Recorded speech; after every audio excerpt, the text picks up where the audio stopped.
This is a podcast from Demon FM in association with The Monograph. Live and loud. Live and loud. Watch all the highlights on Demon FM's YouTube channel and download for free from demonfm.co.uk/live and loud.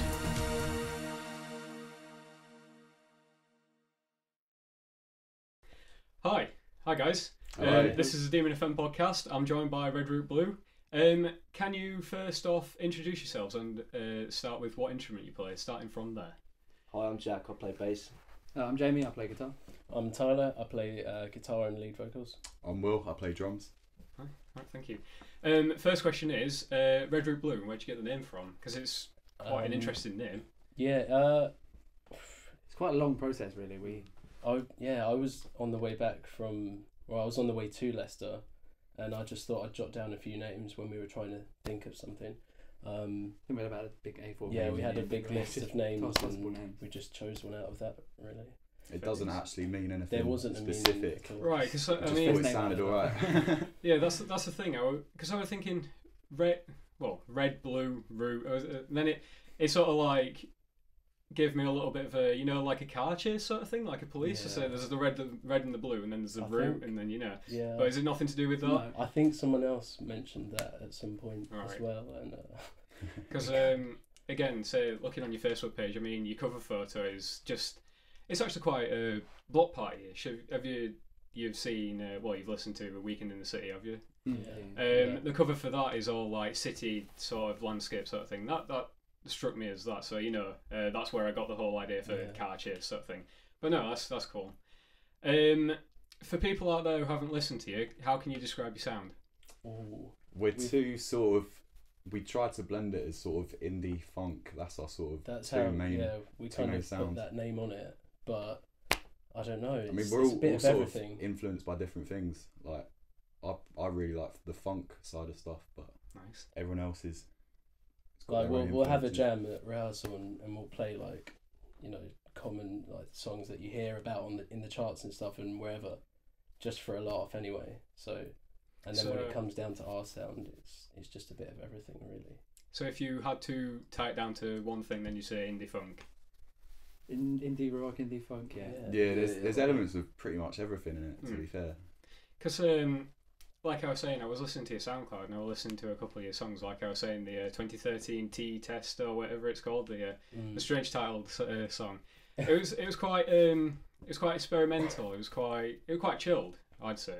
And then I got a little certain Falls-ish vibe from you. So would you describe yourselves as Falls sort of ish? Some of our newer stuff, yeah. I've had Promoter actually said that to us.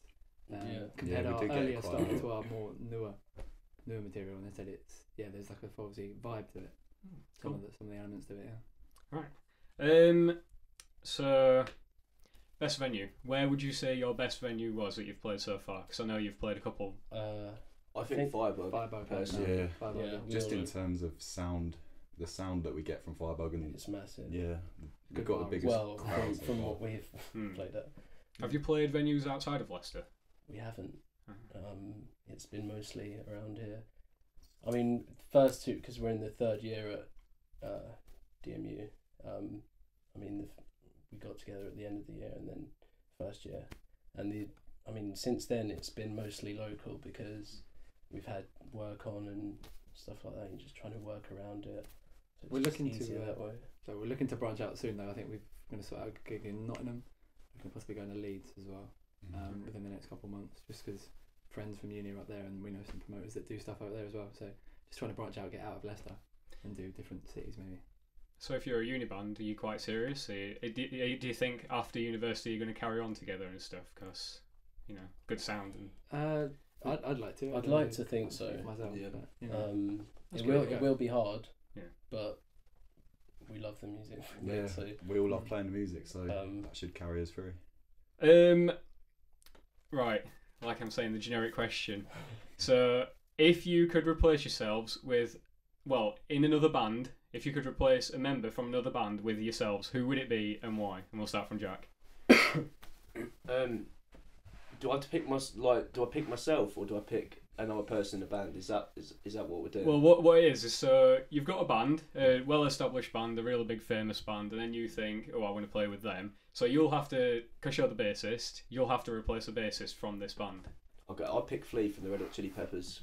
I'm not sure I could fill his place in Chili Peppers, but he could certainly fill in my place in Red, Red, Blue. Definitely, for sure. Slap bass in there. Yeah. Fair enough. I'd probably say, it's probably the most far-reaching shout ever, but I'd say Jimmy Page from Led Zeppelin. Just the whole, 70s rock star era, probably one of the biggest rock star bands of all time. So, and the good music. So I'd say, yeah, Jimmy Page from Led Zeppelin. Not that I could play 1/10 of his skill, but give it a go. It's a nice shout. Give it a go. I'd have it's a bit different, but I used to be into a lot of heavy stuff, heavy metal and all that. That's what first got into like how I sort of played guitar more and more. And Matt Heafy from Trivium, like that band. I know it's really different, but I kind of stopped playing guitar at one point, and then discovered that band, and they kind of inspired me to play loads. And I was like, oh, I want to learn every song and sing every song and all that. So. And then obviously from there, like, led into different genres, more indie kind of stuff. Cool. So I would probably have to say, it's a hard question, but I'd probably have to say Dave Grohl out of them Cricket Vultures, just because I think all the drum parts he writes are just really good, and I think they're amazing. I'd love to play them. that is a good one. Did you just say Dave Grohl? Yeah. You've got a lot. You've got big shoes to fill there, Ben. True. Exactly, yeah. But talking about that, what are your influences? Because you've just listed Dave Grohl, Red Hot Chili Peppers, and did you say Metallica? Trivium. There we go. Old. Yeah, there we go. And then older stuff. Yeah. Led Zeppelin as well. I mean, what are your individual influences, and do you think you bring these influences to the band that you play with now? Definitely. Like, my main influence is Red Hot Chili Peppers, and Chad Smith is just probably my main person that I try and imitate on drums. So definitely him. I think that, as well as just literally everything. Like, I'll sit down and set a song at like 140, and because we all like quite bass heavy music as well. We love drum and bass. We love like reggae, dub, house, like all of this. And I'll sort of sit down and, I don't know, something will be at 140, and you'll make it half time, and you'll be like, oh, that kind of sounds like kind of dub, kind of like, let's have a low bass line and then we just love it. And I don't know. Yeah, that is another element to our music, actually, like the sort of UK dance music side, sort of like garage, dubstep, drum and bass. Yeah. We sort of try and get that sort of vibe into our music as well. Definitely a big influence on some of the tracks. Yeah. Yeah. Like I said, I think we all bring, like these guys said, we all bring something slightly different in terms of influences. Like, so I think we all, then when the songs come together, we have the kind of basis of the song, and then we all just bring a little bit and tweak our own separate parts to make it, bring our own influences, but still keep it within the confines of the song we're trying to write. Cool. Have you got an influence? Well, no, not an influence. Do you bring your influence to the game? I like funk and jazz. And there's rock and stuff as well. I'm pretty new to playing bass, so it's difficult to say what I bring in terms of genre influences, but they're the genres that I like. So that's definitely a point. Jazz. A lot of, you'll notice in two of the songs that we're going to play. I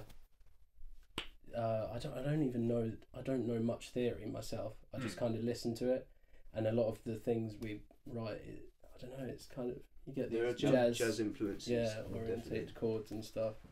Yeah, definitely jazzy chords and chord progressions and stuff like that. Cool.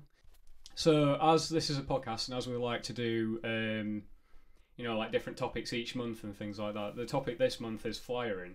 Now, flyering in Leicester is banned, but as we were discussing before, flyering can be quite an important thing to do by venues. So to say, like, get the names out of the bands such as yourselves, and for events and things like that. Now, how important do you think flyering is for especially bands like yourselves who are, coming up in the music industry? I think it's just as important for the bands as it is promoters and the venues.